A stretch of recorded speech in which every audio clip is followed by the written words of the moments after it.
and foremost, we are all centered around our mission of caring for others as we would care for those we love. And that mission statement resonates so much with each one of us. You can see it in people's intent. So it's been really striking for all of us as a team to hear people's stories. And when you listen to what they tell you, it resonates very deeply that that's not consistent with our mission, but it's also not consistent with each of our team members. So when you hear these stories, what I'm struck by is that they're inconsistencies, and they are certainly not aligned with what our intent is. So it's an opportunity for us to hear from our patients and their families what their experience was. And it's an opportunity for each of us to step back and say, what is my part in this? How can I make a difference? Attempts were made to insist that my dad would take some medicine that he had taken prior to coming to the hospital and had a bad experience with. In fact, instead of making him better, it made his stomach worse. And so his experience was that I don't want to take this. And yet there was insistence. And when I came back to the hospital, my dad was so angry and so upset that his heart was pounding.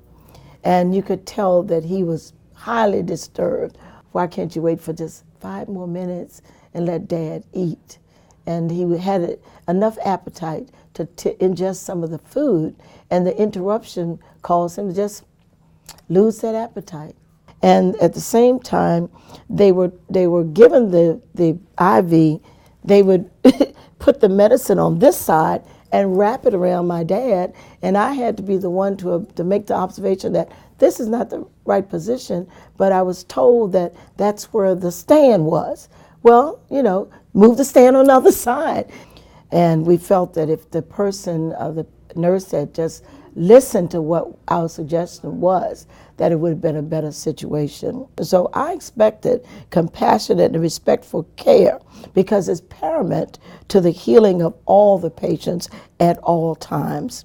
We're really grateful to the care that was given by Riverside Hospital, but we hope that those observations can be and will be used to help for better care for incoming patients.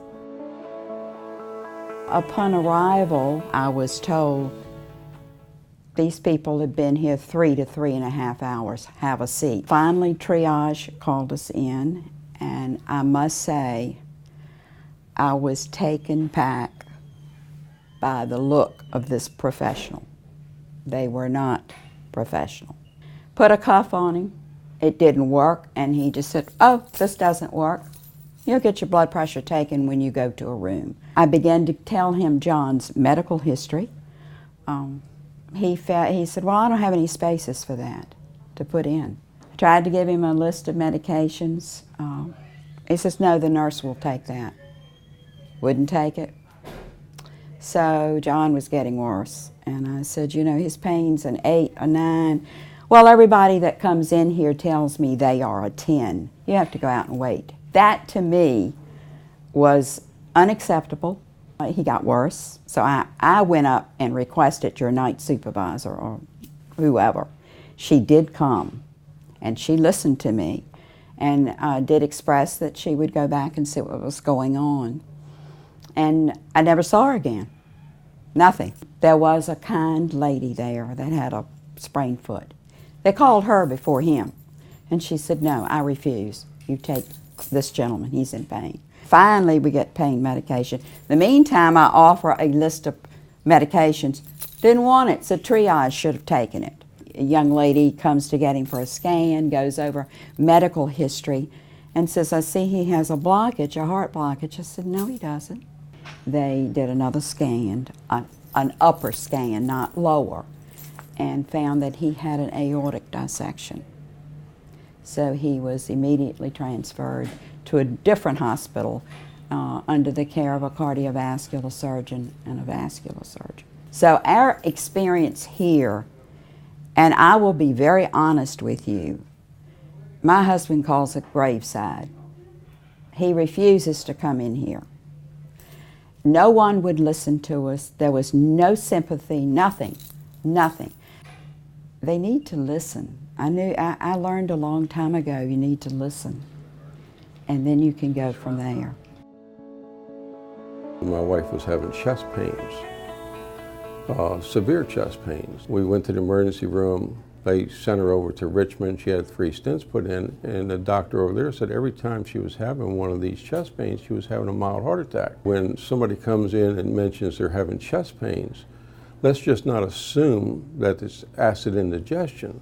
Let's maybe get a EKG, which is a 5-minute procedure basically, just to be sure that they're not having a heart attack or there's some other issue. And they knew that she was allergic to penicillin, amoxicillin, and so forth. One of the doctors or something recommended a drip of antibiotic, but the antibiotic had a derivative of penicillin. The nurse immediately stopped the drip and said, I need to go talk to the doctor. Now, where the issue came in, the doctor never came into the room to see her. The doctor said, just slow the drip down. So, in talking to the hospital administration, I said, my wife suffered for 10 days with a horrid rash. I didn't have a problem, per se, with the hospital, but just with the circumstances and the issues and the protocols that we give to the doctors and nurses here to put on a good face to the public. Every time you interact with a patient and family, ask yourself, what is my goal for this patient and family? What can I do for them? How am I going to provide a superb service story, a superb patient experience? So now that you've had the chance to view these very true vignettes that have all happened within the last 6 months, what are you going to take away from this? What are you going to do to make us great?